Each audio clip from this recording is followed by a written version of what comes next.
Hi நண்பா, இன்னைக்கு நம்ம பார்க்க போற வீடியோ பார்த்தீங்கன்னா எம் என்ற எழுத்து பற்றி தான். ஸோ எம் என்ற எழுத்துடைய ப்ளஸ் என்ன, மைனஸ் என்ன. ஸோ இந்த வீடியோ நீங்கள் பார்க்கும்போது ஒரு விஷயம் நல்லா புரிஞ்சுக்கங்க.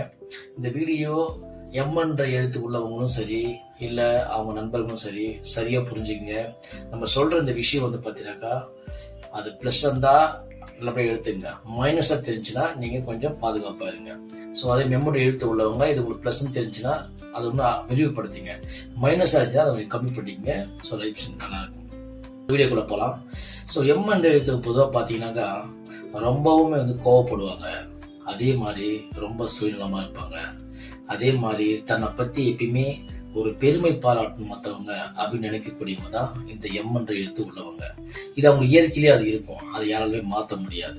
ஓகேவா? அதே மாதிரி எம் என்ற எழுத்து உள்ள ஃப்ரெண்ட் சர்க்கிள் நீங்க பாத்தீங்கன்னாக்கா தன்னை எப்பவுமே முதன்மைப்படுத்தணும், நான் தான் எல்லாத்துக்கும் முதன்மையா இருக்கணும், அதுக்கப்புறம் தான் மற்றவங்களாம் வரணும் அப்படின்னு தன்னை வந்து முதன்மைப்படுத்திக்கிறதுக்காக எப்பயுமே பார்ப்பாங்க. ஸோ அதனால வந்து பார்த்தீங்கன்னா நிறைய பேருக்கு எம் என்ற எழுத்துலாம் பிடிக்காமலே போகும். அதே மாதிரி எனக்கு ஒரு விஷயம் நடந்தாலும் பரவாயில்ல, நடக்கலாம்னு பரவாயில்ல, நான் யாருக்கும் தலை வணங்க மாட்டேன் அப்படின்ற மாதிரி அந்த எம் என்ற எழுத்து ரொம்ப அதிகமாக சொல்லுவாங்க. அதே மாதிரி இவங்க வந்து பார்த்தீங்கன்னாக்கா ரொம்ப ஆடம்பரமான வாழ்க்கைக்கு ரொம்ப ஆசைப்படுவாங்க.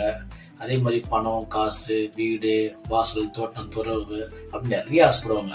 அதில் பெண்கள் நீங்கள் பார்த்தீங்கன்னாக்கா நிறைய துணிமணி போடணும், நல்ல விலை உயர்ந்த நகைகள்லாம் நிறைய இருக்கணும், அதே மாதிரி நல்ல ஒரு வீடு கட்டணும், பெரிய வீடு, அதே மாதிரி இடம் வாங்கணும், நல்ல ஒரு கார் வாங்கணும், அதே மாதிரி 4 பேருக்கு முன்னாடி நம்ம மிகப்பெரிய அளவு உயர்ந்த இடத்துல வாழணும், அரசியல்ல போலாமா, சினிமாவில் போலாமா, இல்லை ஒரு தொழில் செய்யலாமா அப்படின்னு நிறைய மிகப்பெரிய கற்பனையே அவங்களுக்குள்ள நிறையவே இருக்கும். இது வந்து பிளஸ் நீங்க மைனஸ்ன்னு பாத்தீங்கன்னாக்கா இந்த பில்டப்னு சொல்லக்கூடிய இந்த விஷயங்கள்லாம் வந்து இந்த எம் என்ற எழுத்தும் பொதுவாகவே அதுவும் குறிப்பா பெண்கள் அதிகமா பண்ணுவாங்க. ஆண்கள் வந்து பாத்தீங்கன்னாக்கா பில்டப்லாம் பெருசா பண்ண மாட்டாங்க, ஆனா ரொம்ப சுயநலமா இருப்பாங்க. உள்ளுக்குள்ள அவங்க வந்து பாத்தீங்கன்னாக்கா ஏதோ ஒரு என்னை விட இந்த உலகத்துக்கு ஒண்ணுமே கிடையாதுன்ற மாதிரியே இருப்பாங்க.